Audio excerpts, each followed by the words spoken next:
আমি সকলোকে অকণমান আমাৰ অনুষ্ঠানৰ ওচৰলৈ আহিবলৈ আমি অনুৰোধ জনাইছোঁ বাটৰ কাষৰ পৰা।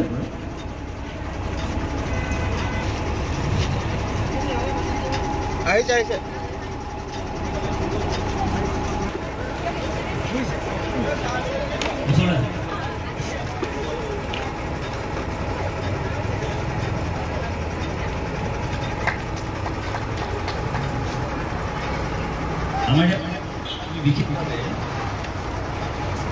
আমাৰ এই প্ৰতিষ্ঠানটো যাৰ ওপৰত আমি গাড়ী চালক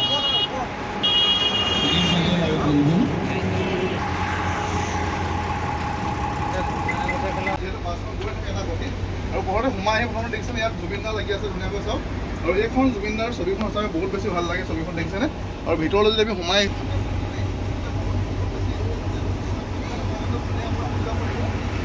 টিভি আছে আপোনালোকে প্ৰত্যেকজনৰ কাৰণে ধুনীয়া চাই যাব পাৰিব। আৰু ইয়াত টিকেটৰ যিটো প্ৰাইজৰ দিয়া পাইছোঁ ৰিজনৰ কাৰণে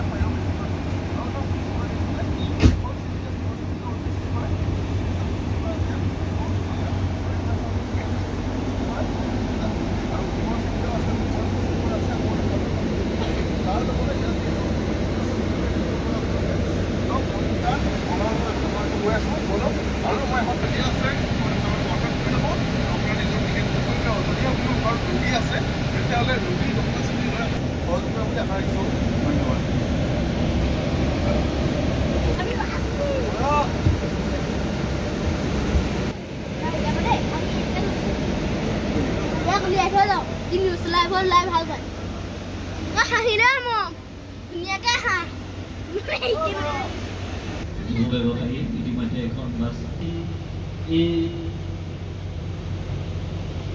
লৈ আজি এই অনুষ্ঠানটি তেখেতে আৰম্ভ কৰিছোঁ।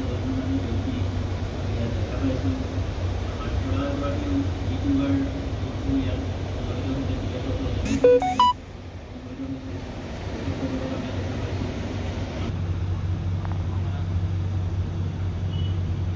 ভাল লগা সময়, এটা অতি ভাল লগা দিন, এটা অতি ভাল লগা ক্ষণ লাভ কৰিব যাতে এই ব্যৱসায়টো তেখেতসকলৰ কান্ধৰ ওপৰতে নিৰ্ভৰ কৰি দেৱজিৎ ৰাজখোৱাই যি তেখেতসকলক চাবি অৰ্পণ কৰিছে এই অৰ্পণৰ জৰিয়তে যাতে আৰু আমি দেৱজিৎ ৰাজখোৱাৰ এই যাত্ৰাত আমি উন্নতি দেখিবলৈ আচলতে পৰিলক্ষিত হোৱা নাছিল। আজি এতিয়া আমাৰ সৌভাগ্য হৈছে, আমি সকলোৱে ভাল পাইছোঁ। আৰু নিশ্চয় তেখেতসকলে দেৱজিৎ ৰাজখোৱাৰ এই যে আস্থা, এই আস্থাৰ ওপৰত তেখেতসকলে বিশ্বাস ৰাখি এই বাছখন নিশ্চয় তেখেতসকলে পৰিচালনা কৰি থাকিব। আমি দুইজনলৈ আশীৰ্বাদ দিছোঁ আৰু আশা কৰিছোঁ ভগৱন্তই তেখেতসকলক এই যাত্ৰাটোত যাতে সদায় নিৰাপদে ৰাখে, আমি সেয়া কামনা কৰিছোঁ।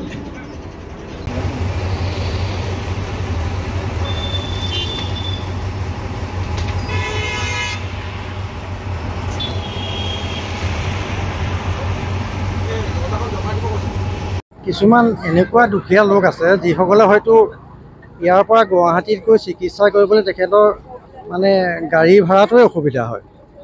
মই ভাবিছোঁ নতুনকৈ মই ব্যৱসায় এটা মানে আৰম্ভ কৰিছোঁ, লগতে মই মানুহক আশীৰ্বাদ বা বিচাৰিবৰ কাৰণে তেখেতক সহায় কৰিবৰ কাৰণে খুব মন কৰিছোঁ। ভাবিছোঁ এটা চিট ৰোগীয়া ব্যক্তিসকলৰ কাৰণে মই ইয়াত সদায় কাৰণে ৰাখিম। তেখেতসকলে আগতীয়া যোগাযোগ কৰিলে আমি নিশ্চয় তেখেতসকলক বিনামূলীয়াভাৱে গুৱাহাটীত চিকিৎসা কৰিবৰ কাৰণে সুবিধা কৰি দিম। যিহেতু অন্য বাছতকৈ পৃথক আপোনাৰ বাছৰ যাত্ৰীসকলৰ বাবে আৰামদায়কৰ চিটৰ ব্যৱস্থা কৰিছে, চিটসমূহ কেনেকুৱা ধৰণৰ ব্যৱস্থা ৰাখিছে, কি কি ধৰণৰ সুবিধা ইয়াত ৰাইজে পাব? মানে বাছবিলাকতকৈ অলপ ব্যক্তিগতভাৱে মই বাছখন বনোৱাইছোঁ। বিশেষকৈ প্ৰত্যেকটো চিটেই আমি চোফা চিট, আৰামদায়ক চোফা চিট বাহিৰৰ মানে অসমৰ বাহিৰৰ পৰা বনাই আনিছোঁ।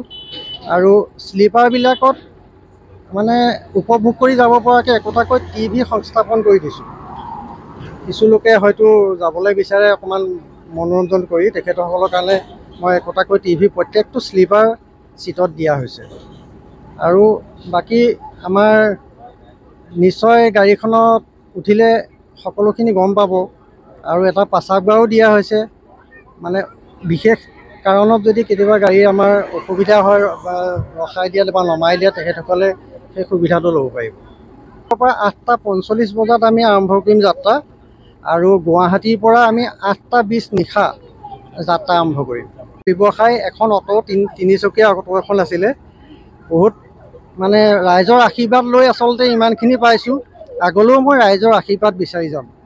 তেওঁৰ মানে জ্ঞান বুদ্ধি মই সঁচাকৈ আগৰ পৰাই মানে মই আকৰ্ষিত হৈছিলোঁ। মানে জানিছিলোঁ তেওঁ যে জীৱনত মানে কিবা এটা কৰিব পাৰিব। তেওঁ মানে ইকনমিক ছাইডটোত মানে তেওঁ মানে বহুত মিলাব জানে মানে, আৰু সঁচাই মানে তেওঁ ইমানখিনি কৰা দেখি মই মানে নথৈ সুখী হৈছোঁ। হয়।